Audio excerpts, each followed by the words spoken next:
Assalamualaikum warahmatullahi wabarakatuh. Di sini saya akan menjelaskan pengertian dan ruang lingkup studi Islam. Studi Islam adalah kajian ilmiah yang mempelajari ajaran Islam dalam bidang sejarah dan praktik kehidupan umat Islam secara sistematis dan akademis.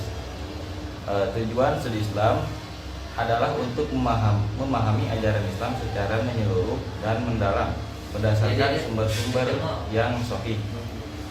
Selain itu, studi Islam bertujuan mengkaji Islam secara ilmiah dan objektif agar nilai-nilai Islam dapat dipahami, dikembangkan, dan diterapkan dalam kehidupan pribadi, sosial, dan bermasyarakat sesuai dengan tujuan ajaran Islam. Sumber ajaran Islam ada 4. Yang pertama Al-Quran, yang kedua hadis, yang ketiga ijma, yang keempat qiyas. Studi Islam ya, ruang lingkup studi Islam itu ada 4. Pertama akidah, kemudian syariah, akhlak, dan terakhir itu sejarah peradaban Islam. Apa itu akidah? Akidah itu membahas keyakinan dasar dalam Islam ya, seperti iman kepada Allah, malaikat, kitab-kitab, rasul-rasul, dan hari akhir, dan takdir. Akidah menjadi fondasi utama dalam kehidupan seseorang. Ada dalilnya dalam surat Al-Baqarah yang artinya Rasul telah beriman kepada Al-Quran yang diturunkan kepadanya dari Tuhannya. Demikian pula orang-orang yang beriman. Quran surat Al-Baqarah ayat 285. Kemudian syariah.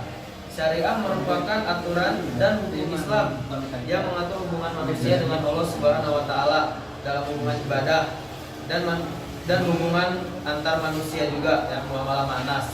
Kemudian seperti sholat, zakat, jual beli, dan hukum sosial ya. Seperti dalam surat Al-Jasiyah ayat 18 yang artinya, kemudian kami jadikan engkau berada di atas suatu syariat dari urusan agama, maka ikutilah syariat itu. Oke, kemudian akhlak. Akhlak ini membahas perilaku, etika, dan moral seorang muslim dalam kehidupan sehari-hari, baik terhadap Allah Subhanahu wa taala, sesama manusia, maupun lingkungan.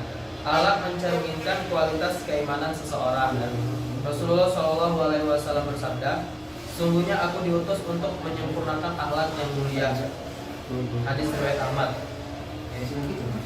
Kemudian yang terakhir sejarah peradaban Islam. Nah, di bidang ini itu mengkaji perkembangan Islam sejak masa Nabi Muhammad SAW hingga masa modern, termasuk sejarah dakwah, kepemimpinan, kebudayaan, ilmu pengetahuan, dan peradaban umat Islam ya. Ada dalilnya dalam surat Yusuf ayat 111 yang artinya seperti ini. Sesungguhnya pada kisah-kisah mereka itu terdapat pelajaran bagi orang-orang yang Nah, dari kesimpulan tadi ya, studi Islam itu merupakan kajian ilmiah yang bertujuan memahami ajaran Islam secara menyeluruh berdasarkan sumber-sumber yang sahih. Ruang lingkup studi Islam mencakup kaidah syariah, akhlak, Al-Quran, dan hadis, serta sejarah dan peradaban Islam. Melalui studi Islam, ajaran Islam dapat dipahami secara komprehensif, objektif, dan relevan untuk diterapkan dalam kehidupan individu maupun masyarakat. Mungkin itu saja presentasi dari kita. Sekian, saya akhiri. Wassalamualaikum warahmatullahi wabarakatuh.